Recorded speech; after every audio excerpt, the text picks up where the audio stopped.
सोचिए जरा, आजकल की गाड़ियां हम्म। ये सिर्फ लोहा लक्कड़ और इंजन ही नहीं है। ये तो जैसे पहियों पर दौड़ते हुए स्मार्ट कंप्यूटर बन चुकी हैं। बिल्कुल सही।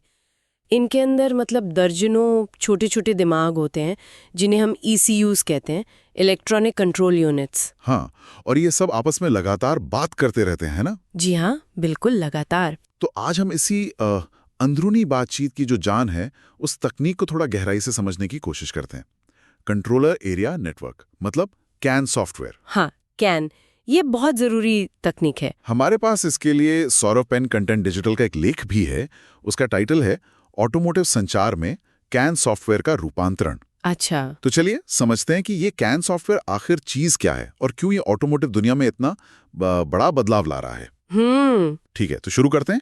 ये कैन सॉफ्टवेयर असल में है क्या, काम कैसे करता है ये? देखिए, इसे आप ना गाड़ी का एक तरह का नर्वस सिस्टम समझ सकती हैं, या कह लें एक स्टैंडर्ड डिजिटल भाषा। नर्वस सिस्टम, अच्छा। हाँ, इसकी खासियत यह है कि ये गाड़ी के जितने भी जरूरी हिस्से हैं, जैसे इंजन कंट्रोल है, ब्रेक्स है, एयरबैग्स, हाँ, यहाँ तक कि आपका म्यूजिक सिस्टम भी, हाँ। इन सब को आपस में सीधे बात करने देता है। सीधे मतलब कोई सेंट्रल कंप्यूटर नहीं बीच में? नहीं, यही तो बात है। कोई एक सेंट्रल बॉस कंप्यूटर नहीं, सब कुछ रियल टाइम में होता है, एकदम तुरंत। Real time? हाँ, जिससे तेजी से और भरोसे के साथ जानकारी इधर से उधर जाती है। स्पीड और रिलायबिलिटी दोनों पक्की। दिलचस्प। ये तो मतलब एक डिसेंट्रलाइज्ड सिस्टम हुआ फिर। और ये गाड़ियों को असल में बदल कैसे रहा है, जैसे सेफ्टी के लिहाज से? ओह, सेफ्टी में तो इसका रोल बहुत ही बड़ा है। अब सोचिए ना, एयरबैग्स है, ABS ब्रेक्स है, या इलेक्ट्रॉनिक स्टेबिलिटी कंट्रोल। हाँ, ये सब तो बहुत जरूरी है आजकल। बिल्कुल, और ये सब मिली सेकेंड्स में फैसले लेते हैं।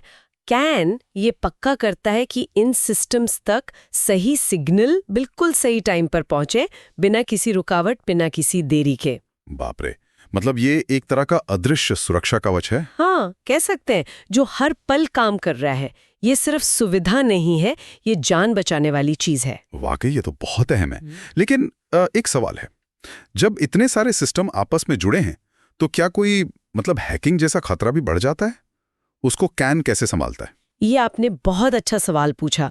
देखिए, जैसे जैसे गाड़ियां ज्यादा कनेक्टेड हो रही हैं ना, ये सिक्योरिटी वाला पहलू और जरूरी होता जा रहा है। हाँ, बिल्कुल। तो कैन नेटवर्क को भी लगातार बेहतर बनाया जा रहा है। उसे हैकिंग जैसे खतरों से बचाने के लिए एन्क्रिप्शन और ऑथेंटिकेशन जैसी टेक्निक्स इस्तेमाल होती हैं। तो हाँ, भरोसे के साथ साथ सिक्योरिटी पर भी पूरा जोर है। समझ गया, सिक्योरिटी तो सबसे पहले है। अच्छा, पर क्या इससे गाड़ी बनाने वालों को भी कोई सीधा फायदा होता है, मतलब मैन्युफैक्चरर्स को? बिल्कुल, यहीं पर बात आती है बढ़ी हुई दक्षता की, एफिशिएंसी की। आप सोचिए, पहले हर सिस्टम के लिए अलग अलग तारों का पूरा जाल बिछाना पड़ता था। हाँ, वो तो बहुत जटिल लगता होगा। हाँ, और उससे गाड़ी भारी भी होती थी, जटिल भी और महंगी भी। कैन ने ये सब बदल दिया। अब एक ही बस होती है, मतलब समझिए तारों का एक जोड़ा, जिससे कई सारे ECUs बात कर सकते हैं। अच्छा, सिर्फ एक जोड़ी तार से? हाँ, मतलब सिद्धांत रूप में तो वायरिंग बहुत कम हो जाती है, गाड़ी हल्की होती है, बनाने में आसान हो जाती है, और लागत भी कम आती है। वाह, कम वायरिंग, कम वजन, कम लागत, ये तो मैन्युफैक्चरर्स के लिए कमाल की बात है। अच्छा, और गाड़ी जब चल रही है रोजमर्रा के इस्तेमाल में, मान लीजिए कोई गड़बड़ी हो जाए, तब कैन का क्या रोल है? बिल्कुल, यहीं पर रियल टाइम मॉनिटरिंग काम आती है। कैन नेटवर्क लगातार गाड़ी के हर हिस्से से डेटा लेता रहता है।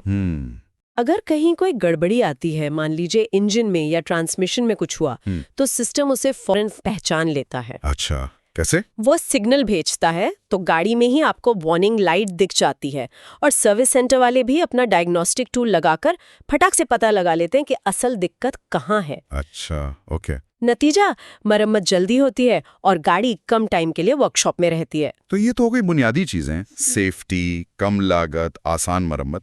लेकिन भविष्य की गाड़ियां, जैसे इलेक्ट्रिक गाड़ियां आ रही हैं, सेल्फ ड्राइविंग कारों की बात हो रही है, उनके लिए कैन कितना जरूरी है? क्या यहीं पर वो इनोवेशन वाली बात आती है? आपने बिल्कुल सही पॉइंट पकड़ा। कैन ही वो बुनियाद है, वो फाउंडेशन है, जिस पर आज की और आने वाली गाड़ियों के इनोवेशंस टिके हैं। जैसे कि अब EVs को ही ले लीजिए, उनका बैटरी मैनेजमेंट सिस्टम कितना जटिल होता है। या फिर ऑटोनोमस ड्राइविंग की बात करें तो उसमें कितने सारे सेंसर्स होते हैं, कैमरा, लाइडार, रडार। हाँ, बहुत सारे। और फिर AI सिस्टम भी है। इन सबको आपस में बहुत तेजी से और भरोसे के साथ जानकारी शेयर करनी होती है। कैन नेटवर्क ही इस मुश्किल कम्युनिकेशन को मुमकिन बनाता है। जितने भी advanced driver assistant systems ADAS हैं, उनका आधार यही है।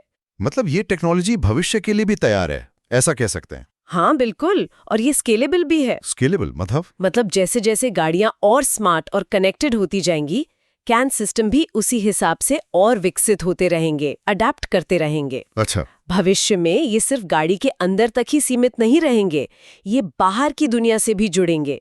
सोचिए, गाड़ी का IoT मतलब इंटरनेट ऑफ थिंग्स के जरिए दूसरी गाड़ियों से बात करना, या स्मार्ट सिटी के इंफ्रास्ट्रक्चर से कनेक्ट होना, या फिर फैक्ट्री में गाड़ी बनते वक्त इंडस्ट्री 4.0 टेक्नोलॉजी का इस्तेमाल करना।